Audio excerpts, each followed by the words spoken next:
샬롬 반갑습니다. 여러분 오늘 고졸 사회 총 9단원 중에 6단원 세 번째 시간 고지가 보입니다. 여러분 지친 마음 다시 붙드시고 우리 6단원 마지막 시간 세 번째 시간으로 여러분들 함께 해볼 텐데요.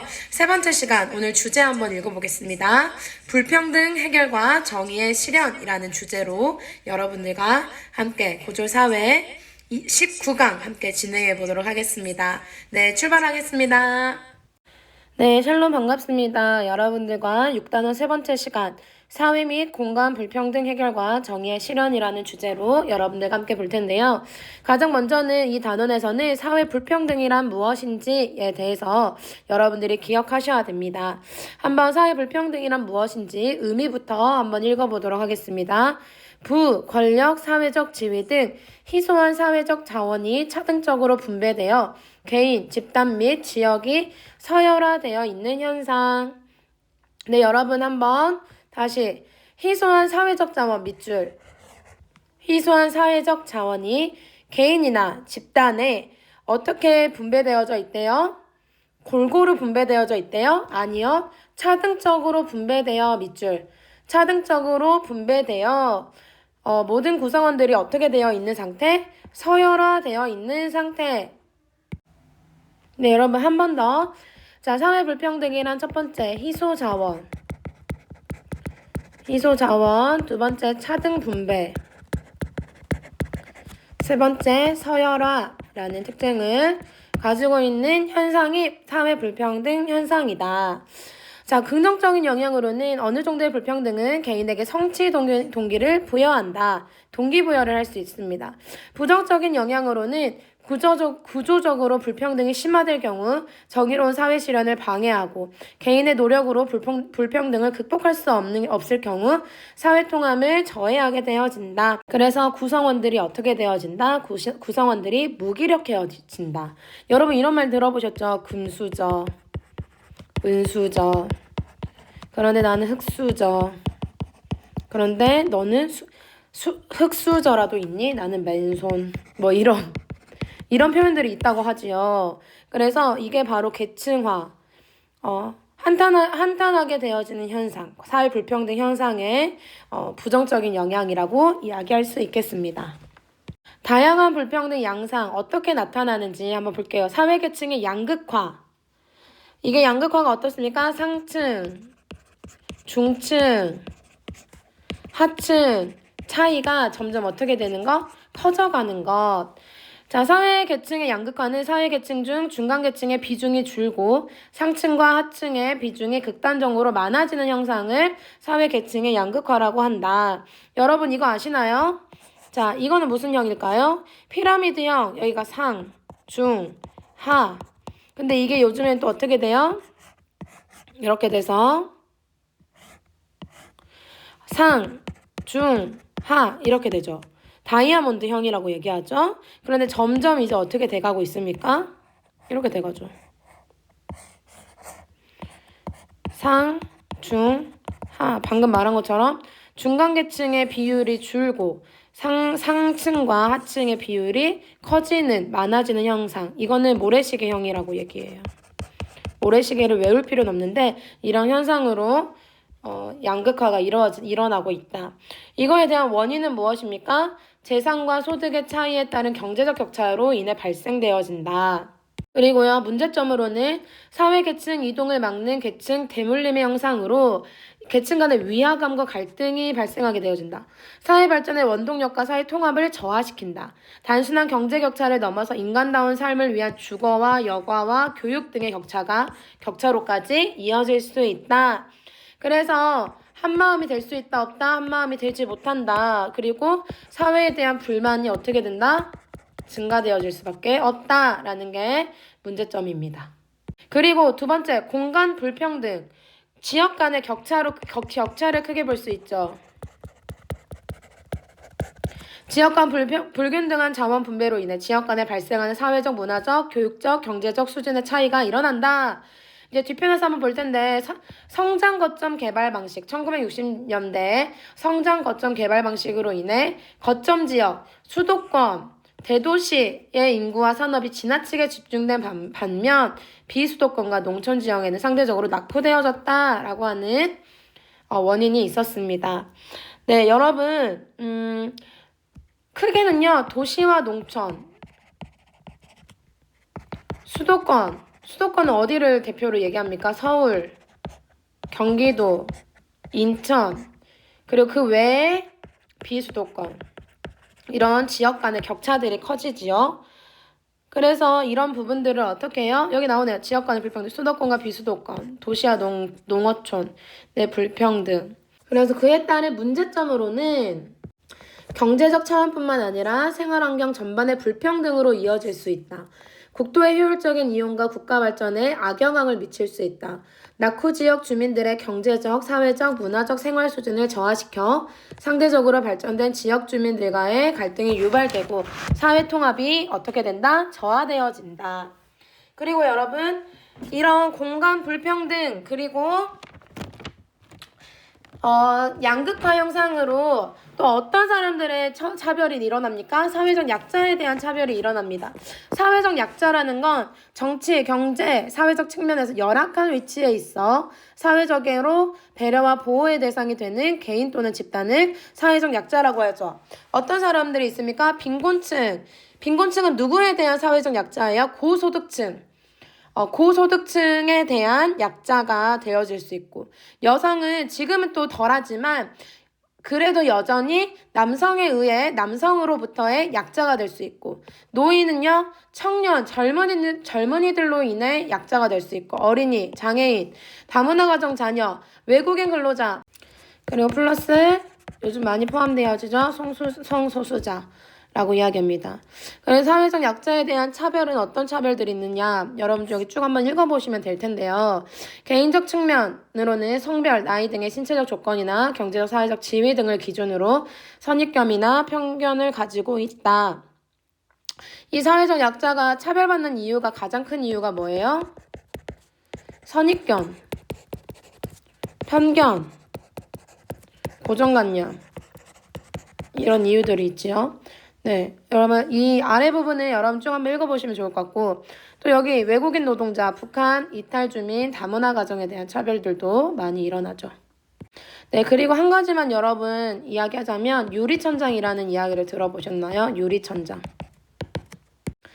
위에 천장이 유리로 되어진다는 것. 직장에서의 승진.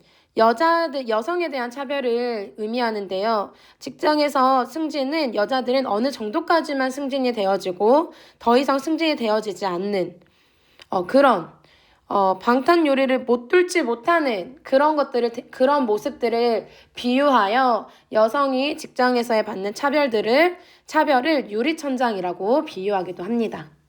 네, 그래서 이러한 차별들, 이런 선입견들을 양상을 줄이기 위해서 정의로운 사회를 위한 제도적 차원의 방안을 한번 볼 텐데요. 사회복지제도. 사회 구성원들의 질병, 실업, 빈곤, 재해 등 다양한 사회적 위험으로부터 벗어나 인간다운 생활을 누릴 수 있도록 지원하는 제도를 뭐라고 한다? 사회복지제도라고 합니다. 목표로는 사회 구성원들의 삶의 질을 향상시키고 불평등 또는 사회계층의 양극화 형상을 완화하기 위함이다. 꼭 필요하죠. 그래서 최소한 굶지는 않아야지. 그리고 기본 욕구를 충족시키기 위해서. 네, 그러한 종류로는 사회보험, 공공부조, 사회서비스가 있습니다. 먼저 이 내용을 보기 전에 사회보험과 공공부조는 여러분 기억하십시오. 금전적 지원. 돈이 왔다 갔다 하는. 사회서비스는 비금전적. 네, 한번 내용을 먼저 볼게요. 사회보험이라는 건 일정 소득이 있는 국민에게 보험 방식을 적용하여 사회적 위험, 질병, 실업에 대비하게 하기 위함입니다. 미리 대비하기 위함. 그리고 특징은 본인 부담. 그리고 의무적으로 가입을 하셔야 돼요. 크게 특징은 보험 방식이고 본인이 부담해야 되고 의무적이다라는 걸 기억해야 돼요. 강제 가입 밑줄. 근데 이 종류를 여러분들이 꼭 기억하셔야 돼요. 여기는 조금 색깔로 여러분들이 보십시오. 국민건강보험 밑줄, 국민건강보험, 국민연금, 고용보험, 산업재해보상보험, 여기까지가 여러분이 많이 듣고 있었던 4대 보험. 여기 보이는 노인 장기요양보험제도는 건강보험에 포함되어집니다. 건강보험에 포함되어지고, 국민건강보험은 뭐예요? 아플 때 보장받을 수 있는 거죠. 국민연금은 노후 대비죠. 고용보험은 실업할 때 상태, 실업 상태를 대비할 수 있는 거죠. 산업재해보상보험은 일하다가 다쳤을 때 보상받을 수 있는 그런 보험들입니다. 그런 제도들입니다. 여러분 기억하십시오. 이 종류들이 여러분 시험에 잘 나올 수 있어요. 그다음에 공공부조는 금정적이에요. 그러나 이건 뭐냐면 공짜라고 생각하셔야 돼요. 국가에서 모두 지원합니다. 생계 유지 능력이 부족한 사람들에게 최소 생활을 보장하고 자립하도록 지원하는, 그래서 국가가 최소 보장하는. 사회보험과 다른 건 뭐냐면 자기 부담이 있다 없다? 자기 부담이 없다. 종류로는 국민기초생활보장제도, 그리고 의료급여제도, 기초연금제도, 이런 종류들이 있다. 기초생활보장제도는 기초수급자들, 의료급여제도는 병원비를 무료로 해주는, 완전 최소 금액으로 해줄 수 있는 그런 제도들이죠. 네, 아마 많이 들어보셨을 거예요. 이 부분들을 여러분 꼭 기억하십시오. 국민기초생활보장제도는 여러분 옆에 플러스에서 나오죠? 돈을 버는 가족이 없어야 돼. 집이 없어야 돼. 여러 가지 조건들이 있습니다. 사회서비스, 다른 말로 사회복지서비스라고도 얘기합니다. 이것은 도움이 필요한 사회적 약자에게 비금전적인 지원을 하여 자립의 기회를 제공한다. 이건 예를 들어 뭐냐면 시설을 이용할 수 있게 하거나, 복지시설들, 교육을 해준다거나, 상담을 해준다거나, 이런 자료들을 제공한다거나, 이런 비금전적인 자원들을 제공하는 것을 사회 서비스라고 이야기합니다. 여러분, 이 세 가지 사회복지제도의 큼직한 이 세 가지는요, 꼭 암기하셔야 됩니다. 네, 그리고 적극적 우대 조치. 이건 의미는 뭐냐? 차별받아온 집단의 구성원에게 우선적으로 기회를 부여하거나 적극적인 특혜를 주는 사회정책. 예를 들어 장애인 의무 고용제도, 여성 고용 할당제도, 지역 할당제도, 이런 것들이 있다. 근데 유의할 점은 이런 것들은 대항하여 역차별이라고 일어날 수 있어요. 왜 그 사람들만 혜택을 받냐? 혜택에 대한 반대 세력들이 일어나고, 또는요 낙인 효과가 오히려 이 사람은 가난한 사람, 이 사람은 뭔가 사회적 약자라는 오히려 낙인을 찍힐 수 있다라는 이런 부정적인 이런 영향들이 있지요. 네, 그 다음에는 공간 불평등에 대해서 완화하기 위한 노력들은 뭐가 있냐? 국토 균형 개발, 자립형 지역 발전 전략. 그래서 이제 예를 들면 도심에 있었던 공공기관들을 각 지역으로 이전하는 그런 불평등을 해소하기 위한 방법들이 있다. 그리고요, 지역 간 도시 내 불평등을 완화하는 노력들을 여러분 한번 그냥 쭉 읽어보시면 충분히 이해하실 수 있는 내용들입니다. 그리고 제가 특징적으로 좀 봤으면 하는 건 지역개발 방식이 두 가지가 있어요. 아까 이야기했던 1960년대에 이용했던 개발 방식이 성장 거점 개발 방식이죠. 이건 예를 들면 도심의 한 거점을 찍습니다. 그래서 하향식 개발, 정부에서 주민들에게 여기를 개발시키세요 라고 위에서 아래로 내려온다라고 해서 하향식 개발. 투자 효과가 가장 큰 성장 거점 지역을 선정하여 우선적으로 투자한다. 그래서 단기간에 빠른 효과를 볼 수 있는 특징이 있죠. 그래서 그림은 이렇게 되는 거예요. 여러분 밑에 사진 보이시죠? 한 거점만 뽑아서 개발시키면은 주변의 파급 효과로 일어날 수 있다. 그리고 자원의 효율적 투자가 가능하다. 그러나 단점이 뭐가 있어요? 지역 격차 심화가 된다. 여기만 개발시키니까. 근데 이런 개발 방식을 어디서 많이 썼어요? 개발도상국에서 많이 썼다라는 특징이 있어요. 지난 검정고시 수업 과정에서 여러 번 배웠던 걸로 기억이 납니다. 그 다음 두 번째 균형개발 방식. 이렇게 했더니 너무 격차가 심해지는 거예요. 그래서 상향식 개발, 내 방향으로 균형개발 방식이 있죠. 그림에서 그대로 보여주세요. 이 지역도 개발하고, 이 지역도 개발하고, 이 지역도 개발하고, 이 지역도 개발하고 해서 이건 뭡니까? 주민들이 우리 지역 개발해주세요 라고 정부에게 오히려 요청하는 방식입니다. 그래서 아래에서 위로 올라간다. 상향식. 낙후된 지역에 우선적으로 투자한다. 예를 들면 이런 거죠. 서울은 이만큼 개발되어졌어. 광주는 이만큼 개발되어졌어. 대전은 이만큼 개발되어졌어.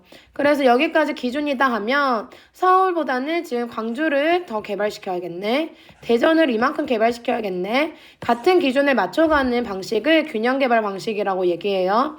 지역 간의 균형 발전이 가능하게 되어지죠. 그러나 비용이 많이 들어요. 여기도 개발해야 되고 여기도 개발해야 되고 여러 군데에 비용이 들어가야 돼서 비용도 많이 들고 효과도 빠르게 볼 수 있지가 않죠. 효율성이 낮다. 이런 개발 방식은 돈이 많은 그리고 시간이 많은 선진국에서 이런 방식을 많이 사용하지요. 네, 마지막으로 정의로운 사회를 위해서 어떤 방안들이 있냐? 개인적 차원과 시민사회 차원이 있습니다. 개인적 차원은 불평등 문제를 인식하고 해결 의지를 가져야 한다. 나 몰라라 하는 내일이 아니야 라고 무관심이 아니라 관심을 가져야 된다는 거죠. 사회적 약자에 대한 편견과 고정관념을 버려야 된다. 사회적 약자의 입장에 대해 공감하고 누구나 동등한 인격체로 대우하는 공동체 의식과 관용적인 태도를 지녀야 한다.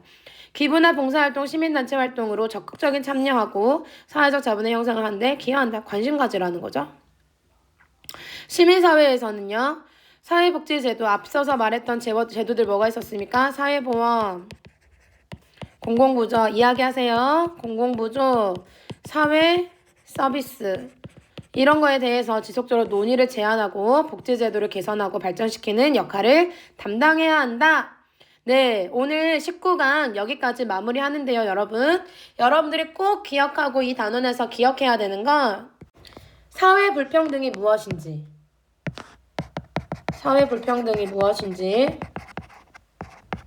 그리고 그 형상으로 양극화 형상이 무엇인지, 그리고 공간 불평등이 있었죠. 그리고 사회적 약자 받는 차별들 그리고 이거에 대해서 해결 방법으로 사회복지제도가 있었고 3가지가 있었죠. 그리고 그거에 따른 적극적 우대 조치 어떤 조치인지 한번 쭉 읽고 이해하는 방식으로 이해하고 암기하는 방식으로 여러분 19강은 마무리하면 좋겠고요. 강의 마치고 나서 개념 정리하시고 속닥 테스트 문제 뒷부분으로 가도록 하겠습니다. 고생하셨습니다.